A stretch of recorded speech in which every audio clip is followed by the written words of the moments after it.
So I noticed something when I was doing my studying a couple of days ago, and I found it interesting because it might actually point out one of the problems that we are going to have and need to possibly overcome as we're trying to figure out some of the more crazier mythological aspects of our history.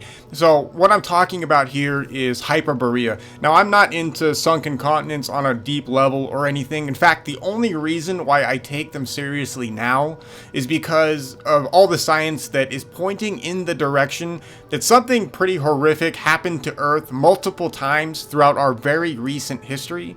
And a lot of the bad stuff that happened absolutely destroyed continents and they wiped them off of the map, or at least it had the potential to wipe them off of the map. So I take sunken continents seriously now. But I'm not crazy. Like, I'm not saying aliens are flying around. I'm not saying any of that. In fact, I'm not even saying that they are for sure 100% real. All I am saying is that the topic has to be taken seriously because the science goes in that direction. So one of the things I ran into while I was studying some Saturnian configuration stuff was the imagery of the sun cross. Now, the sun cross pops up everywhere, and the reason why it pops up everywhere is because it's technically supposed to be a depiction of what our ancestors saw in the sky. Now, this would have been a planetary configuration where Saturn, Venus, and Mars were much closer to Earth, and they were all locked into a southern polar orbit under Saturn. So, I know for those of you who are brand new, that sentence sounds insane. It gets even more crazy because this configuration happened only maybe 6 to 12,000 years ago, maybe not even that. The more I study this, the more it seems that this configuration might have even been closer to us than maybe we think, but that's neither here nor there right now. So the sun cross represents a plasma formation that people were seeing, and they were supposedly seeing this in the northern skies. So if you look north, you're supposed to be able to see something like what's depicted right now on the screen, and everybody on the planet saw this configuration.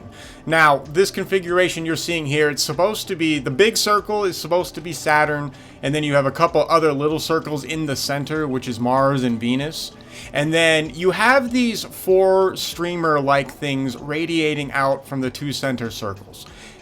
Those are what I want to focus on here because I ran into some Hyperborea stuff, and I was reading some of that mythology, and some of that mythology weirdly and oddly kind of seems to line up with the whole sun cross northernly four rivers thing streaming out of the Saturn configuration at this point in time. Now, this led me to make a connection possibly between the Saturn configuration and the story of Hyperborea. Let me kind of bring everybody up to speed really quick because I know everything I just said sounds pretty schizo. We've gone from Saturn configuration to plasma to Hyperborea to sunken continents, right? All in like 2 seconds. So here, let me build up a foundation of a case, and then I'll go over what I'm worrying about may have happened throughout the last couple of thousands of years that might be throwing us off, and it's something to maybe keep in mind. Alright, so here, let's cover Hyperborea first really fast. So for those of you who don't know what Hyperborea is basically a mythical continent that existed up in the geological or geographical North Pole of Earth. Now, this continent is supposed to have been, full of this mythical race of great people. Some say giants, some say regular people. The mythos are kind of all over the place, but basically the people who lived up there were supposed to be basically like really good, awesome people. And who knows, maybe it's a mix of all of that, right? Maybe it was giants, maybe it was humans. You've even got dwarfs up there as well. There's literally an entire section up there, apparently, can't even talk, apparently occupied by a dwarf type of a race. So you have all kinds of people living up there, right? So remember, North Pole, so you have all these people living up there. So how the hell were they surviving? Isn't it cold? Well, so that's the next weird part of the Hyperborean myth. So Hyperborea is apparently also a pretty temperate place. So when you head up there, it gets cold and then it immediately starts to get warm again. And then once you actually get up to Hyperborea, it's supposed to be all good in the hood, right? Everybody's partying, having fun, wearing shorts. You're out there drinking on the beach. It's all good. Now, depending on where you are on Hyperborea, you're probably chilling on one of the 4 main islands that comprise I don't know if it's considered a continent. It's basically 4 main islands arranged in a circle. And each of these islands are cut off from one another by a river that separates them. And it essentially separates them in basically a cross configuration, right? Now, each of these islands have their own separate stuff going on. They're all supposed to be relatively temperate, though. And I realize there's different stories from different myths that say different things at different times, and that's a whole other issue as well. I'm actually not going to go too crazy into Hyperborea because that's like 20 shows in and of itself. I just want to give the general layout to those of you who are not familiar with this. So we have an island continent thing up at the geographical North Pole. It's cut into 4 pieces, 4 large pieces. Now, we're already in the territory of, yeah, things are a little weird. How the hell do you have a continent up at the North Pole that's temperate and livable, right? Nobody lives up there. In fact, there's nothing up there, apparently. All it is ocean. So just for right now, let's just pretend that it's up there. And remember, this would have been back in the past anyway. So just like other land masses that may have been sucked down or succumbed to the Earth's, vibrations from other planets, beating the crap out of it and zapping it and doing all that stuff, Hyperborea is probably maybe gone because of that. Maybe. And we'll get to some other stuff in a second. But anyway, so the next interesting part about this is that there's a hole in the center, because basically Hyperborea is a donut. Now, if you look at the map I have on the screen right here, you'll see a little rock there. So in the middle of Hyperborea, there's supposed to be basically a giant hole. Now this hole is where all of the oceans of the world basically drain into and then get pushed back out again. Now this is what people back in the day thought the tides were created by. They thought that there was a hole at the top of the Earth, maybe at the bottom as well, but we're not focusing on Antarctica or anything else. We're focusing on the geographical North Pole. So there's a giant hole at the North geographical pole. Waters come in through those 4 rivers that I talked about really quick. They get sucked into the hole, and then at some point they reverse and they're spat back out. So you get these intense currents in the rivers at all times. And there's stories about sailors being sucked into these and they never see them again. Or you can get sucked into the hole, but if you're sucked in just at the right time, you get spit out. So this is where the tides come into play, right? So it's basically low tide, things are being sucked in. High tide, things are being spat out. And if you're sailing around, you can actually maybe survive getting sucked into the hole. Now, the water is supposed to go into the, hollow earth, and God knows where else that could go from there. I'm not going to get into any of that. And also, I'm not saying any of that is true, by the way. Please do not misunderstand me. I am not making a claim that Hyperborea is 100% correct or accurate. And in fact, the accuracy of the story is what I want to question and what I feel I may have found an information bullet point on that I wanted to share with other people.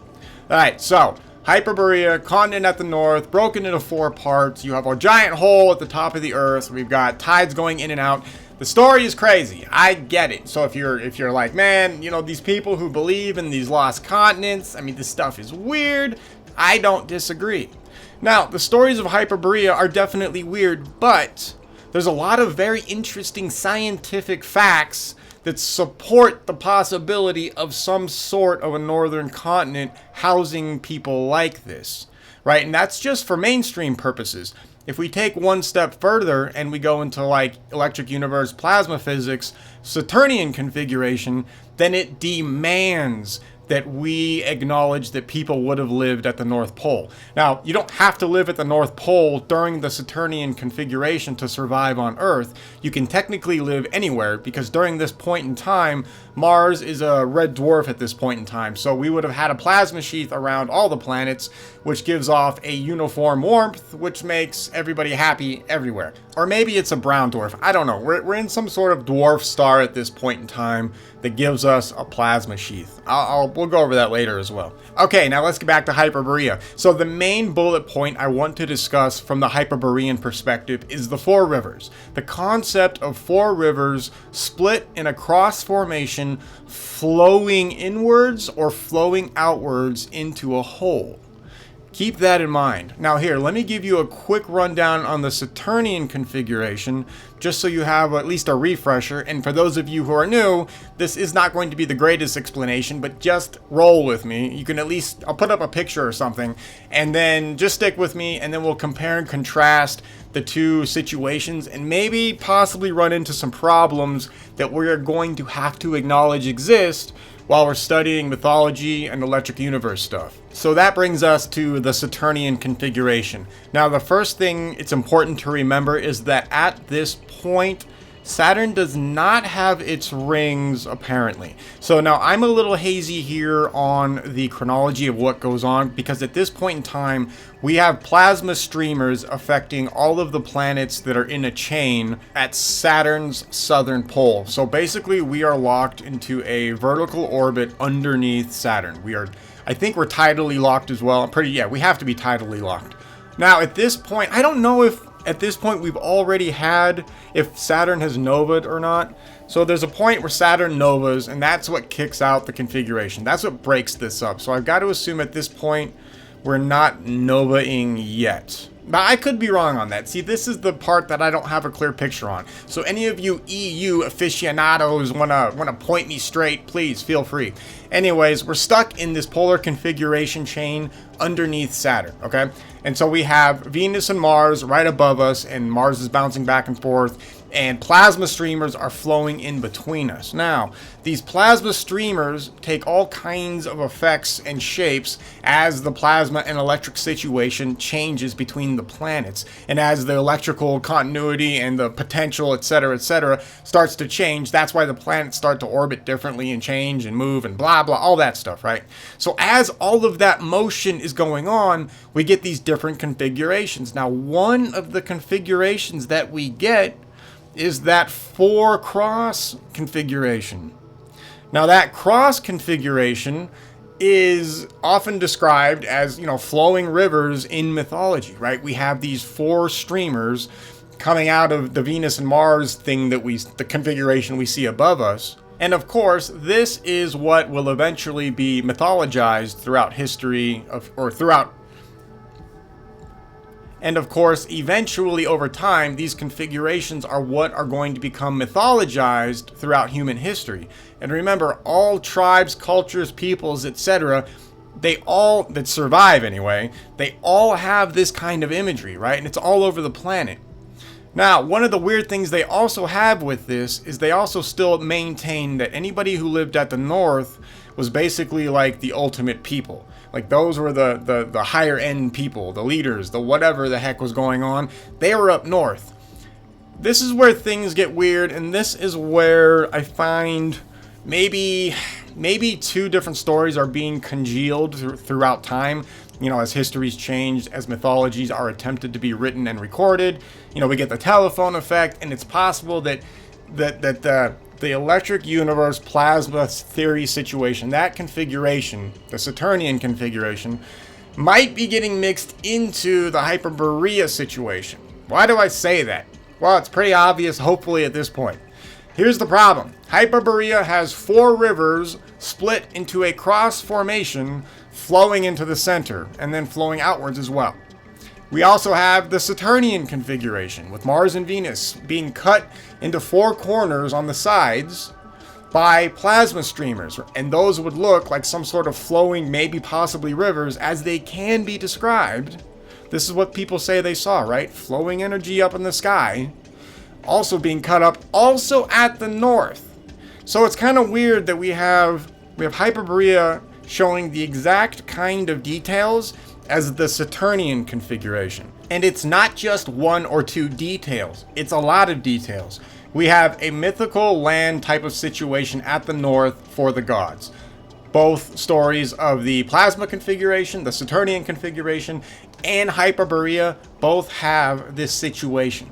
Then we have the 4 streams flowing in and out of the center. So during the Saturnian configuration, you're seeing a plasma flow. I could very easily see people relating that, as rivers and or streams just in the sky, but at the north sky. Same for Hyperborea. We have 4 streams flowing in and out of a center. So basically, without getting too schizo, there's a lot of differences between the two stories, theories, whatever you want to call them. Now, the Saturn configuration, that is based on science and observation. I'm not saying that is 100% locked down, by the way, because it's not as far as I'm concerned. We're still missing details, and there's still more science to do. But the science is there, and the eyewitness testimony is there. So to say that is just 100% myth doesn't work. Now, the same can be said about Hyperborea as well. There's no reason to doubt that at some point in time at the geographical North Pole, there was land. I mean, there's nothing wrong with it. That's completely possible. Now, where things get interesting is that the current geographical North Pole, and the magnetic North Pole for that matter, the current ones that we have no reason to believe at all that those were the same North Pole locations that existed 2, 3, 4, 5, 10,000 years ago. In fact, the current Saturnian configuration theory demands that the Earth was actually in a completely different situation, that the North Pole would have been somewhere else. Geographically anyway. Now this fact can actually cause us some problems when we start to study Hyperborea, because as you're probably seeing on the screen right now, if you're watching it, if you're listening to it though, basically Hyperborea is always drawn on old maps at the geographical north. And it's drawn, in this regular configuration, in that donut configuration with the 4 rivers. But if a few thousand years ago, or further back, when Hyperborea should have been around. Hyperborea is further back in our timeline, so far as I'm aware. I don't think Hyperborea existed like 2,000 years ago. I don't think that was the situation. Hyperborea seems like it's much further back, or at least the concept is anyway. But what that means is that the people drawing the maps at the current North Pole that we have now may technically be drawing them in the wrong location. Now, I don't say this because we're going to get into this, and in fact, we're going to stop here. I just wanted to point it out that Hyperborea, there's a lot of problems with Hyperborea, and one of the main problems is its actual location.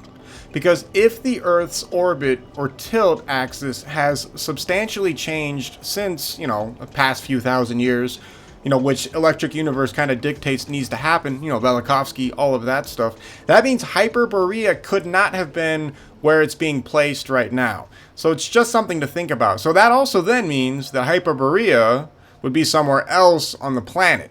And that if you're looking for Hyperborea, you might be looking in the wrong spot, which is going to contribute to the problem of the mythology and maybe helping scramble stuff up. Which is the point of this talk, is that we have information that is scrambled, blended, misplaced, misattributed. I mean, it's all over the place. So if you're a proponent of Hyperborea and you're hardcore studying it and you're hardcore trying to make a case for its existence, then this is a problem I would like to actually see overcome. And I think maybe certain authors out there maybe are starting to do that. I don't know. But one of the things that I noticed is that there definitely seems to be a direct correlation to the story of Hyperborea and the Saturn configuration during a very specific time, right? So now I've kind of laid out what I'm talking about as far as like the 4 rivers, you have everything happening at the north part of the Earth, etc. But there's also another very interesting correlation that links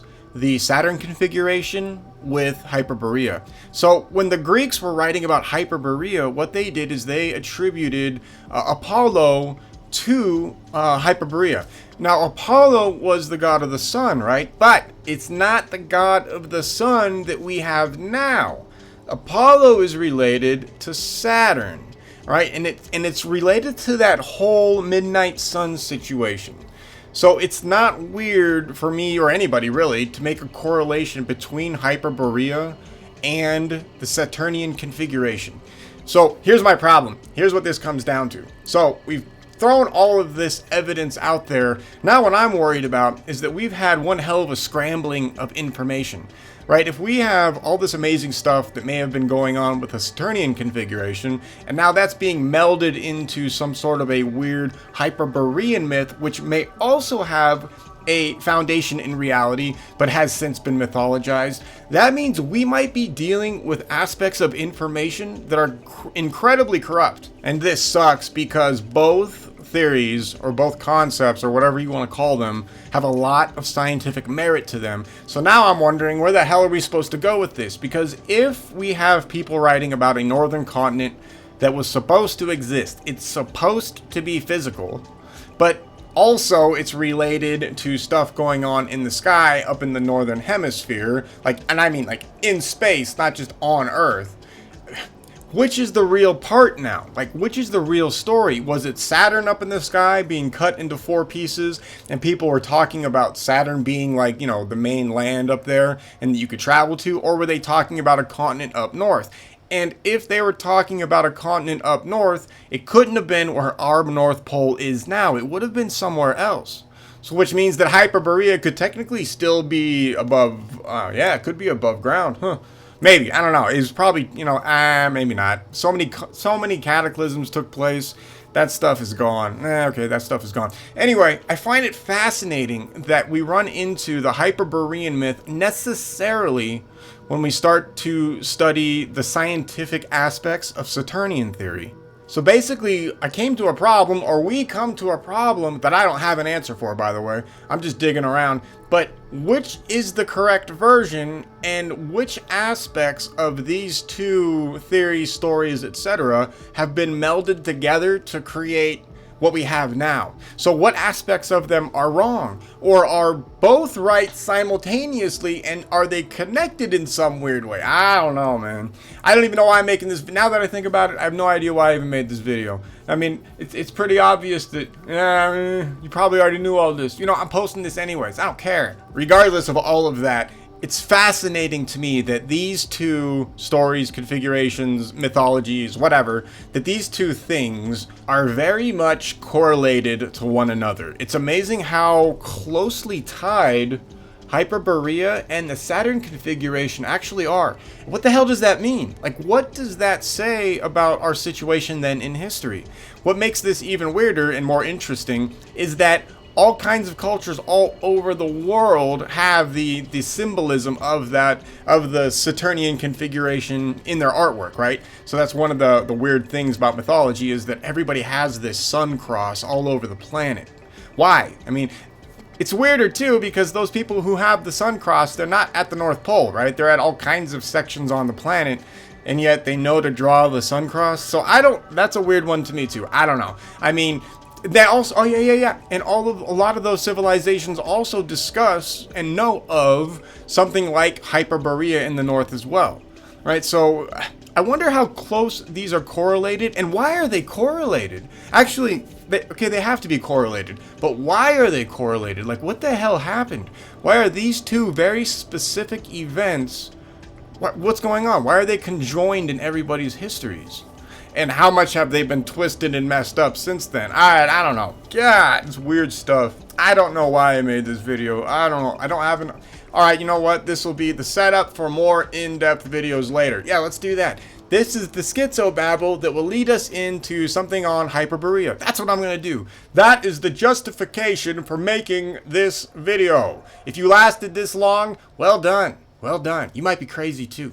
You might have mental issues, and you need to seek help, like me.